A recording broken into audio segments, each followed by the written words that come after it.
Hello, good morning guys! Ito po si Jonabel Go, ang inyong midwife.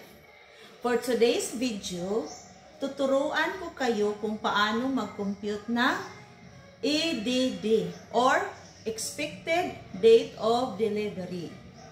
So para sa mga buntis, sa hindi pa buntis, makinig kayo para pang mabuntis kayo or yung mga buntis na hindi pa alam kung paano mag-compute ng EDD, so tuturuan ko kayo.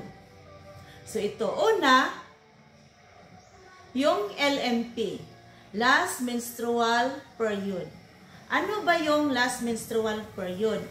Yung katapusang regla, first day of your last menstruation.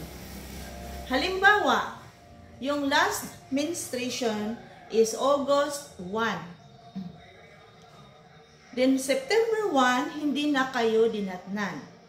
So compute tayo sa August 1, yung first day of your last menstruation.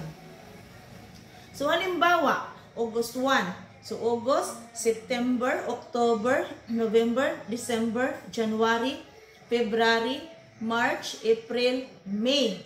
So May ang 9 months, May 1. So, yung May 1, add tayo ng 7 days.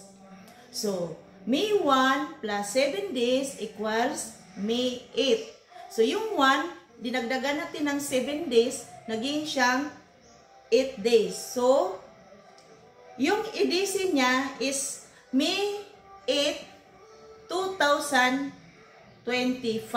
Kasi yung LMP niya is August 1, 2024. So, manganganak si Mami pag May 8, 2025. So, usually, manganganak si Mami, yung tiyan niya ay 38 to 40 weeks. So, yung May 8, expected lang yan siya. Before manganak, before May 8, pwede na siyang manganak.